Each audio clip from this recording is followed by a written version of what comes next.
following is an extended product spotlight paid for by BSF Canada and Invigor Hybrid Canola. Hey everyone, I'm Sean Haney, host of Real Ag Radio, Rural Radio 147, Sirius XM, and founder of RealAgriculture.com. Welcome to the next episode of the Canola PODcast, sponsored by Invigor Hybrid Canola from BSF.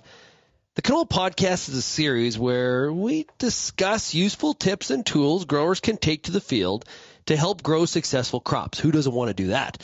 Don't forget to also check out canolaschool.com to see agronomic videos from Real Agriculture and BSF. The best part of the Canola School videos, they're on demand. You watch them when you need the information. So please check it out at canolaschool.com. Today we're going to talk about canola diseases like clubroot, blackleg, verticillium stripe, and what to look for when scouting. And this is the time of the year where we got to scout. And also talking about what to do if these diseases are present in your field.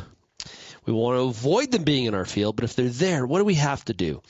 So today, I'm joined by Allison Bishop. She's Technical Services Specialist at BSF, Leighton Blaschko, Technical Services Specialist at BSF, and Jeanette Gauthier, Senior Technical Services Specialist at BSF. Okay, let's kick off this discussion, and let's start with the one in the room that many people have heard about.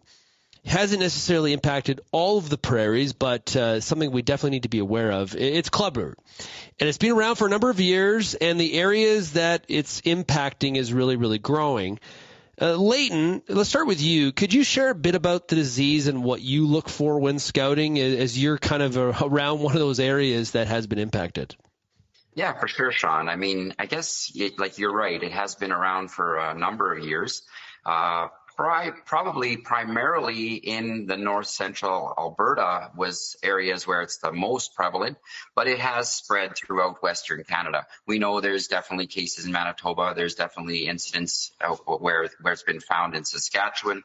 So when it comes down to, we need an integrated approach when we're trying to deal with it.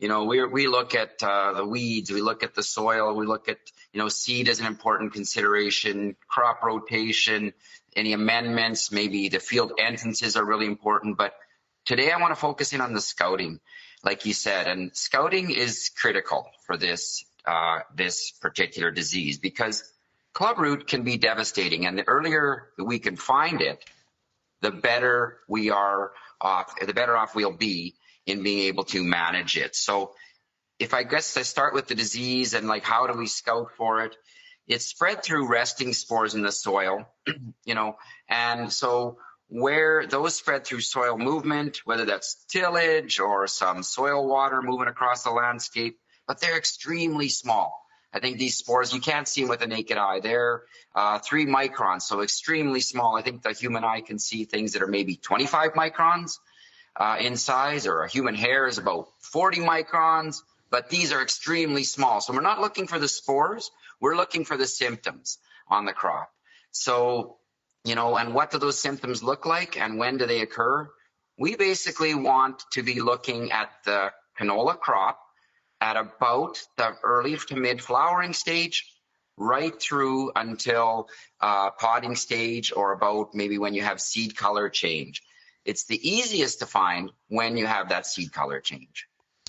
Okay, and so if I do identify that I have it, because everybody's seen some of those pictures, like where they the plant's pulled out and see some of the characteristics of the root.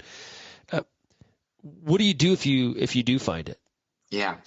Well, maybe I should back up a little bit and just talk about what exactly would you be looking for.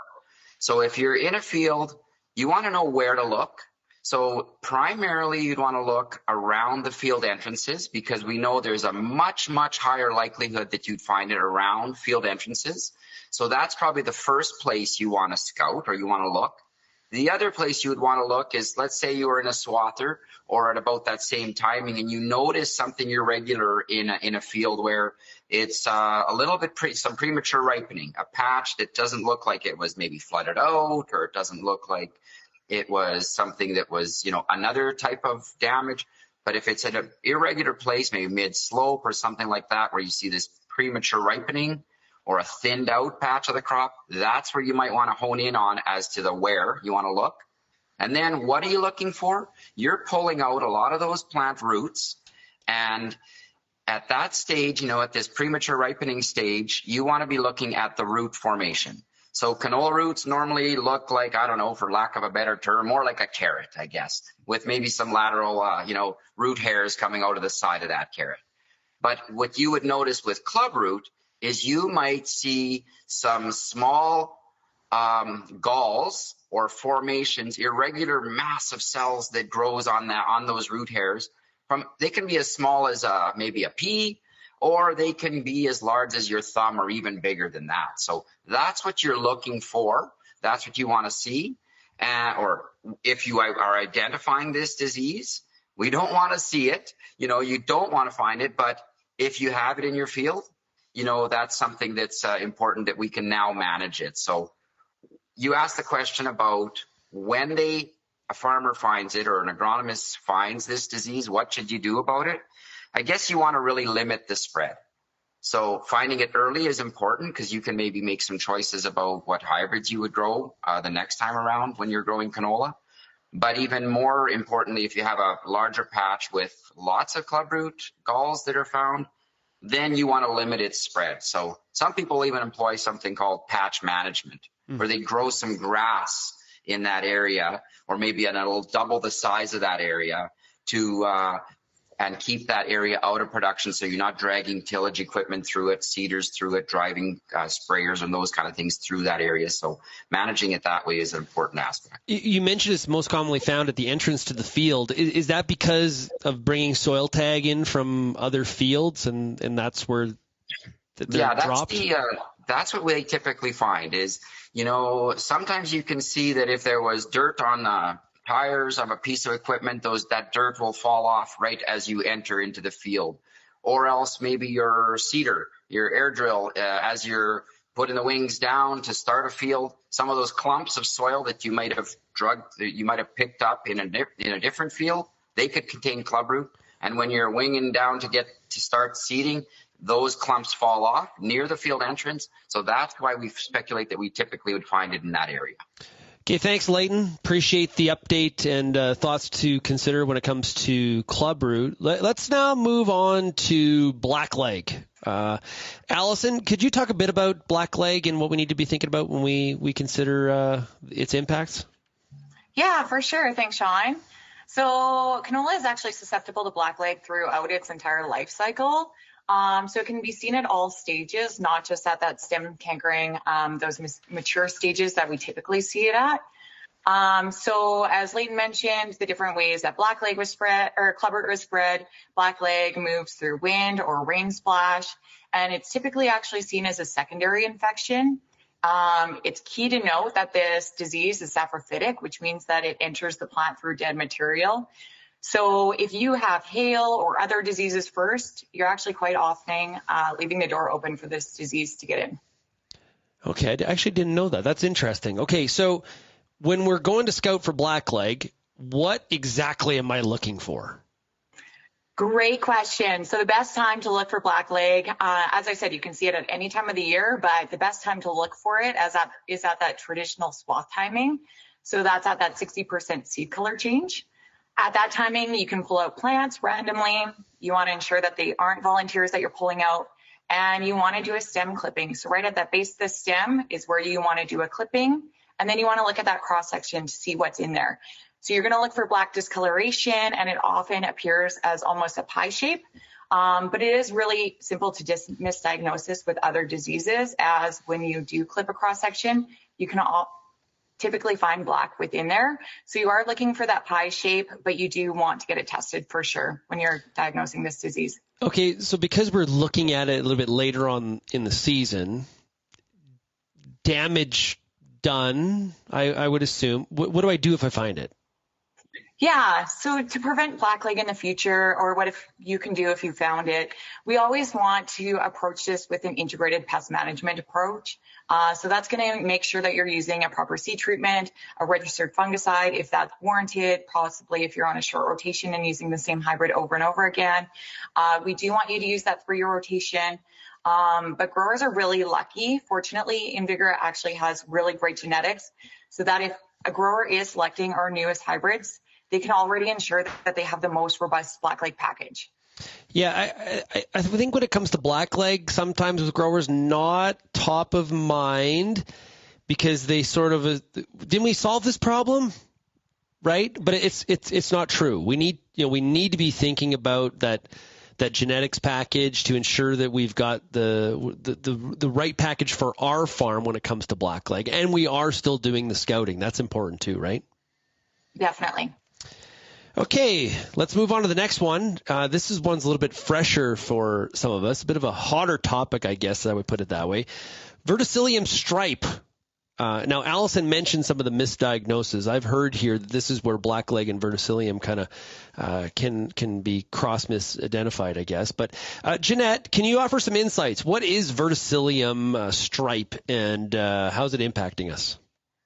Yeah, so a new to us disease in canola in Western Canada, or Canada, I guess Canada-wide, but not new globally. Europe's had it. Brassica vegetable production in the States, they deal with it as well. So definitely new to us, though. I would say it was 2015 when it was first identified in Manitoba.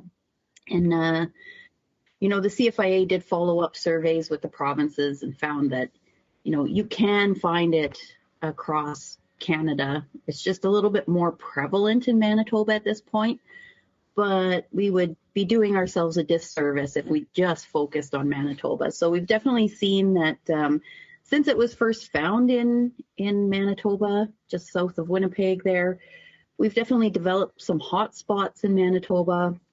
You can find it in almost every canola field there now, but definitely the folks that border Manitoba along the Saskatchewan border, eastern Saskatchewan, starting to see it a bit more, and in North Dakota as well.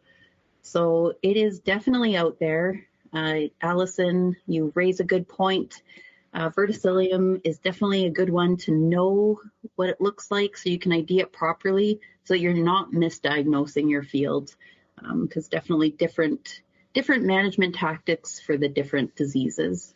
Yeah. So yield robber, what does verticillium do to our crop? That is the downside to verticillium. I feel like because it's so new, we don't have a lot of great specific information. I'll say though that peer-reviewed literature from Europe says, yeah, there's hit and miss yield effect. We seem to be seeing that same thing here. Sometimes we seem to see it, sometimes we don't. It's a little bit hard to say too because it often occurs with other diseases like blackleg. So I think there's some fantastic projects going on through the Canola Council and some of the universities across the West here to answer some of those questions. In the meantime, though, I would say there's probably not much we can do to address the yield perspective, but I would say the biggest pain point for farmers that have higher levels of verticillium is that in some years it causes lodging, and I don't even know if lodging is the right word. It just totally obliterates stalk strength. So you end up with this crop that's right on the ground. It's really tough to harvest. Sometimes you have to harvest in one direction. If you have a flex draper, it helps, but you're still going really slowly to pick up this canola. So that's something that we want to look at. It's good to know if we do have verticillium, if you can see it in your field, if spots are starting to go down, you can probably prioritize those fields to harvest first. And if it's across the board, then you might start thinking about different ways to maybe manage it, looking at your plant stand counts, going back to your early agronomy, when you're seeding even, just to try to address some of those things to keep your canola on its feet. Okay, so identifying it. We got a bit of a theme here. We got to get out and scout. So when we are scouting for it, when are we doing that, and what are we looking for? Yeah, so this one's been a good learning curve for myself and other agronomists. Happy to share what we know. I think when you look, again, lots of times when there's reports on verticillium stripe, some of the things that they say that you might see, like yellowing early on in the crop or stunting, are things that we haven't really seen here in the field in the West. So I would knock those out. If you're used to scouting for verticillium, you can probably pick up on some cues as early as flowering, but I would say that's probably not the best time. That typical scouting, Allison mentioned that 60% seed color change. Leighton also said that was a good time to look for clubroot. So there's definitely things that you can see in fields, especially when we do have higher spore loads. And some of those things are, well, it's called verticillium stripe for a reason. And there is that characteristic stem striping. So you'll have a green canola stem and half of it starts turning brown. This can look a lot like fusarium wilt, but really fusarium wilt resistance is pretty much table stakes in canola across the West or here in Canada. And so our Invigor hybrids have it. So really, I would say seeing fusarium wilt at this point would be extremely rare. And if you're not getting those wilt symptoms, you can pretty much say that that's verticillium. Like Allison said, though, good idea to get it tested. So some of the other things you can do at that timing, you'll pull out a plant that does have some of that striping. You can, again, cut it across the stem like you would for blackleg assessment. And you will get this kind of gray starburst or just gray across the stem. It's not that same black wedge that you get with blackleg. But if you do have high enough infection levels with verticillium, sometimes it makes it really hard to pick apart what is blackleg and what's verticillium. So again, sending it away for testing is a good idea. But I actually think that if you wait until harvest, that's probably your best time to verify verticillium. So seeing some of these symptoms in the field at that 60% seed color change might just be a flag that you should go back and collect stocks for submission. I also think that sometimes when we do go out at 60% seed color change, so that traditional survey time, that if we don't have high infection loads, we might be missing verticillium. So it is one of those diseases where if you do have low levels, those symptoms are really, they're increasing as the crop dries down. So again, if this is newer to your area, something that you probably want to go out at harvest, right around harvest, just before, just after, and then you're looking for, your stems have probably grayed up. You might not be seeing that brown stripe, but the epidermis will be peeling back. You'll see these peppery spots along the stem. You might see some of these stems that are falling apart.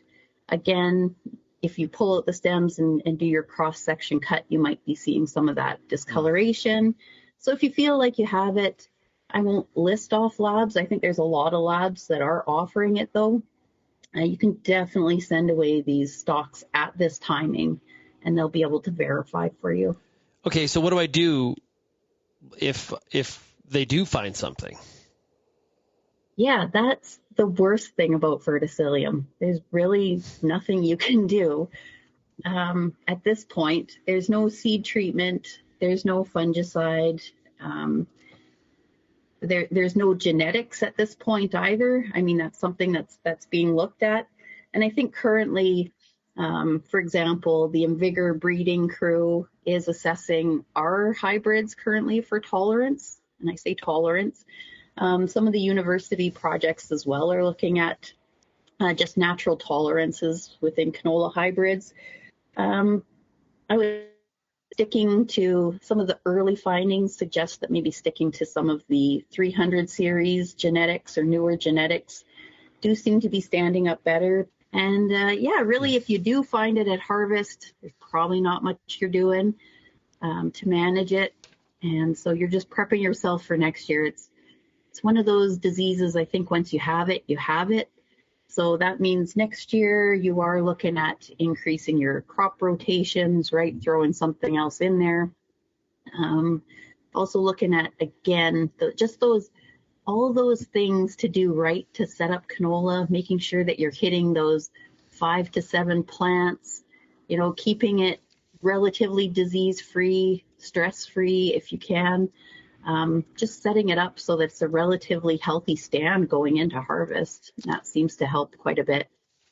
Okay, great. So rapid fire time. Are there any other scouting tips and tricks that the three of you like to share? You walk a lot of fields. You talk to a lot of customers. You've also got the trial program that you run. I'm sure you've got some tips you'd love to share. Do you want to start, Leighton? Yeah, sure. I think when I think about clubroot and scouting for clubroot, there's probably sort of three things that I would say. First of all, when you're looking and you're scouting for clubroot, you want to pull out a lot of plants. I went out with one of the University of Alberta researchers a few years back, and we go into the field, and you are looking. Normally when you scout, you might pull out half a dozen plants or 10 or 20 or something like that in an area.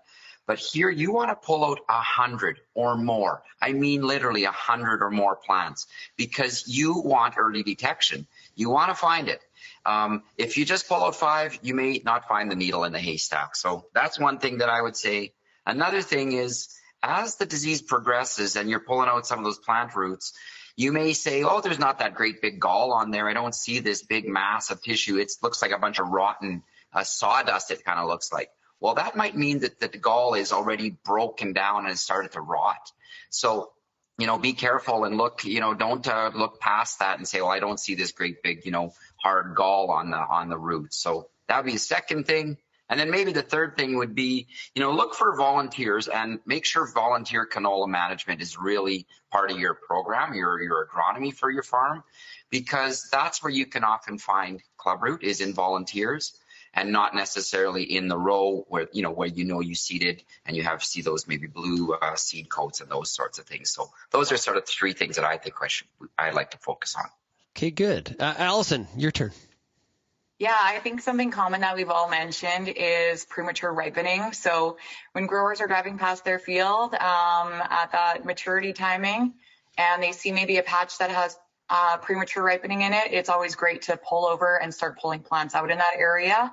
That's going to be your first sign to lots of these diseases out there, or lots of the canola diseases, I should say specifically. But go out there, you may just have a patch that was seeded heavily. So we're seeing some premature ripening there, but quite often those are the beginning to some disease patches. So I would start with that. And then I think that's something that's extremely cool about blackleg is when you're differentiating it from other diseases, if you pull it out, if you feel the outside of the stem, if you have severe cases, those pycnidia spores on the outside will feel like bray. So that's a really neat differentiating factor with blackleg. And Jeanette, you can wrap it up. Yeah, I would say I definitely agree with Allison and Leighton. So definitely do that, and then consider a comprehensive test. If you're not sure what you're looking at, these things often occur together, especially if you are in an area where maybe rotations are or have been tighter. Definitely seeing it in the field where you see, a patch and you're like, I'm wondering what that is. And I just remember 2 fields not far apart. One field had verticillium and clubroot, and the other one was verticillium and blackleg. So making sure that when you are looking, you aren't just pulling those few plants like Leighton said and writing it off as, verticillium, because, now we all have this in Manitoba. Or if you're in other areas, maybe it's clubroot, definitely pulling those plants together, getting a second opinion, or submitting them to those labs for verification, because you could have multiple things going on. Great stuff. Well, I really appreciate this. This has really been great. These are 3 important diseases that we need to make sure we're doing what we can to identify, and if there are tools in the toolbox to fend against. I'd like to thank Allison, Leighton, and Jeanette for joining us here today for this discussion on canola diseases, scouting for these diseases, and their recommendations for what to do if you find any of them in your fields. Plus, don't forget to visit canolaschool.com to check out videos from RealAgriculture and BASF for all you need to know about growing canola. Thanks for listening to the Canola Podcast, and enjoy the rest of your day, and good luck with the rest of the growing season. Cheers, everybody.